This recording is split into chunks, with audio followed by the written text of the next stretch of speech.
Hey y'all, this is Ray from Exclusively Comics, and today we are going to be reviewing the movie Valhalla, The Legend of Thor.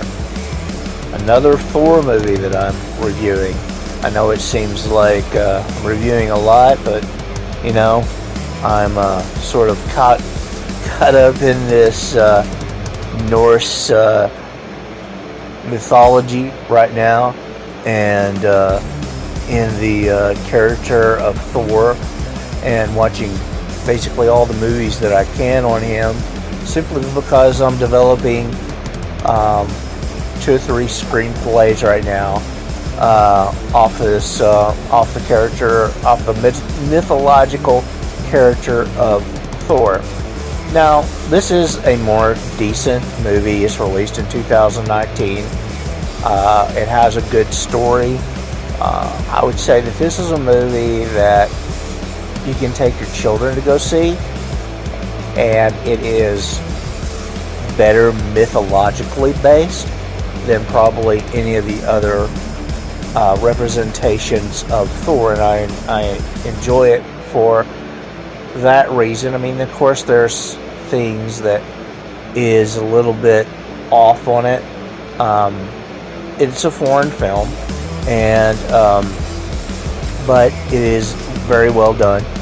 I can't pronounce these children's names, so excuse me, so I'm just going to skip over this.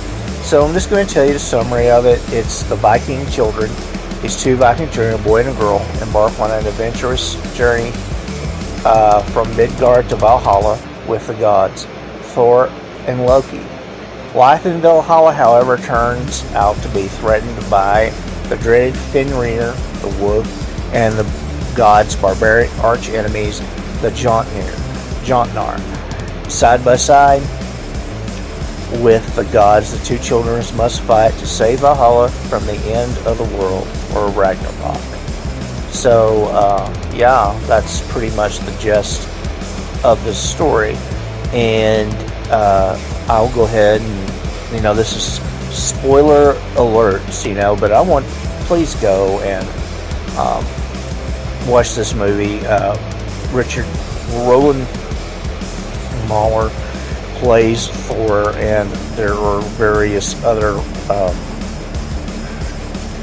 characters in this. It really talks about the whole pantra of goddesses and gods in the Norse mythology.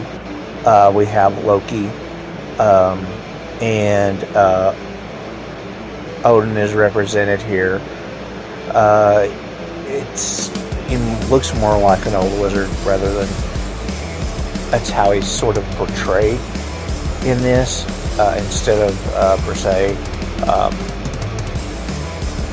the Odin from what we're used to here in America from the Disney Marvel Thor series. So we see this movie here, and has a good premise on the movie and everything. It's good because it really does tell a good Nordic myth, and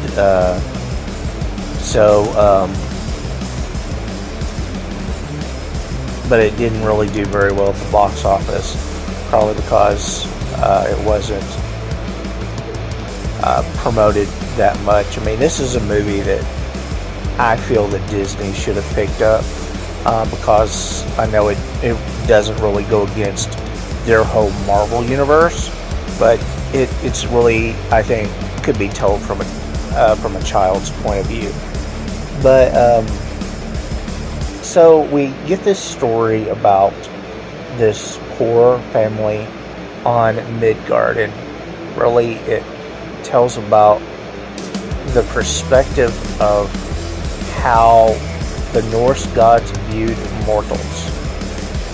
And all of a sudden, Thor and Loki show up, and they're with Thor's traditional mythological chariot and his magical goats. And it goes according to the story and myth, where Thor, to have something to eat, he eats his goats at night, and Loki tricks the boy into saying he'll get god powers if he'll eat one of the bones. But Thor always resurrects them with with Mjolnir. And I do like the version of Mjolnir in this one. It's sort of a realistic version of Mjolnir. I would think it's not comic book driven. I really like that, which I think that's kind of important, and it adds to the whole genre of the movie. And so we find these children on this journey, and how they end up is actually Thor is very irate, and that he finds out that this boy has eaten this bone. Somehow, I guess it all magically, movie-wise, works out, but it ends up that the boy is sold into slavery, and which, back during this time period, this was how things were. There was, a lot of that went on, as we, even though it wasn't really historically accurate, that the one thing, the aspect that was the whole idea of Viking society. And so the boy has to go away with him, and his sister hides away in the chariot. And one part I didn't like about this is that Thor is making this child push this cart up this hill, and he's just like, that's just so wrong. It's, it really shows that the mythological Thor, that he really was pretty much an ass. But not Chris Hemsworth, but I think you can have both. But it was, that was really the only little questionable thing I, found in the movie, I believe. Of course, I'm sure that everybody else can find some other things. So they go to Valhalla, and the girl and him are basically slaves. And the idea is that when they're in Valhalla, when they go to Asgard, and Valhalla is called the castle, which I really like that too. They go on the Rainbow Bridge, and that only the gods could walk. And so, and Valhalla is sort of like on a plateau in the sky. It's not on a separate planet. It's on Earth, but it is like a plateau that's inaccessible to any other. We would just view it as some sort of continent. And inside of the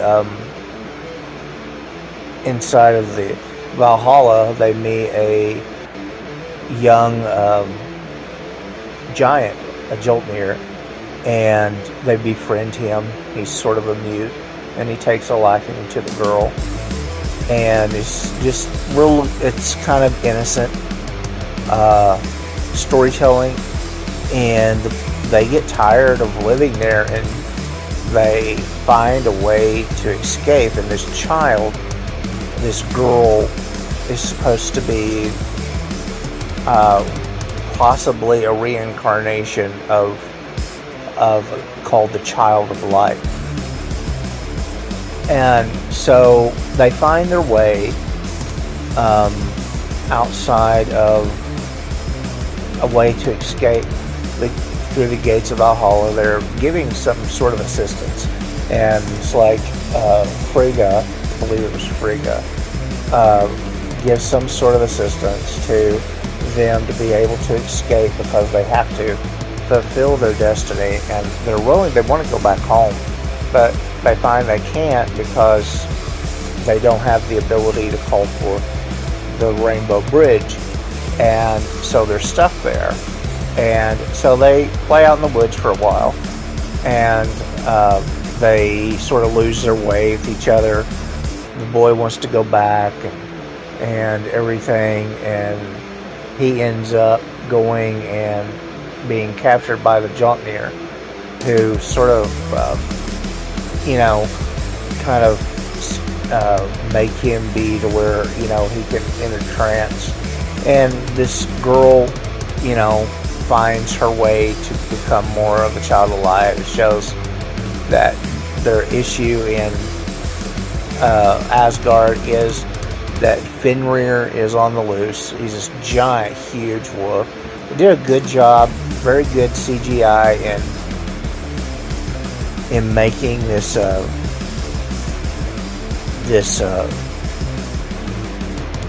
Fenrir, and I really liked the way he looked in this one, and so it goes on and it continues to tell a story, and of course the child of the light, is able to calm the beast of Fenrir, and we get to see Baldar and every one of these people interact, and then there's going to be a final showdown between the child of light and trying to rescue her brother, and shows her, Thor gets the life sucked out of him, which is pretty interesting by this. And anyway, I wish they would have done more and really been historically, and having Thor's belt and having his gloves. I think that would have been pretty cool. But they did the best they could with this. It's a good story.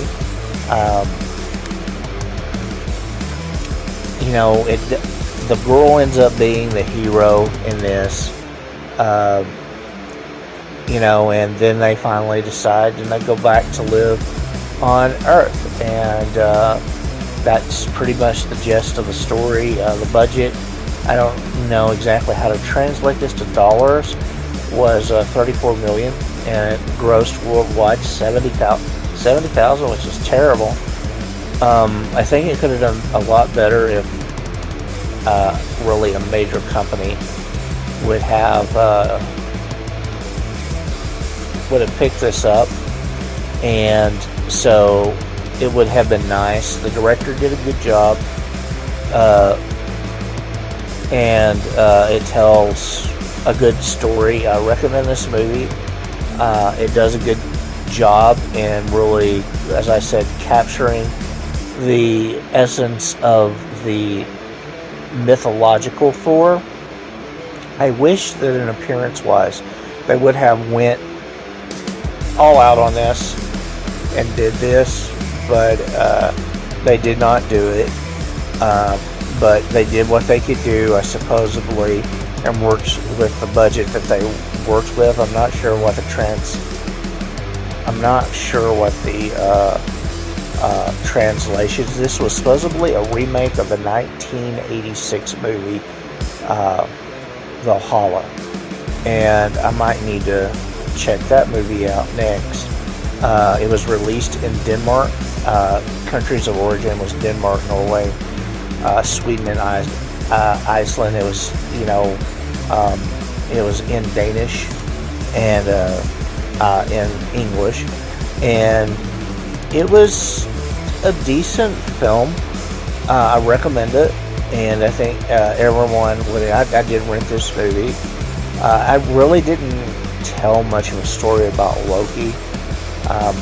There wasn't much of a arc there. I mean, he was portrayed as Thor's brother in this, and we all know that traditionally Loki in the myth was Thor's uncle. but I understand wanting to build off of that narrative of what the Marvel Cinematic Universe has as Loki, as Thor's brother, that there's more of a story to tell there. I've got a way that I'm going to spin that in my Thor's story, trying to sort of do them both. But we'll find out how that goes. I look forward to making my story, and I hope it goes well. But we'll just really decide on what story I want to tell first. But anyway, I think that everyone would enjoy this movie. I recommend it, and yeah, it is a good representation of the whole mythological based Thor character. From a certain point of view, I mean, I don't like Thor with the short hair and all that stuff, but it's okay, and yeah, check it out. It's for rent now on Amazon Prime, and it's a good little story, and I think everyone would enjoy it. It's so much better than the last two movies that I reviewed. But yeah, but we'll talk to you again next time, and I'll try to continue to bring you some more content on what's going on with these movies. It's I love the story and love these stories, and I hope you all have a great day, great night, and remember to subscribe, share, like, hit the notification bell, support this channel to move forward and move forward with my dreams and creating my film. We'll talk to you again next time. I'll talk to you later. Bye-bye.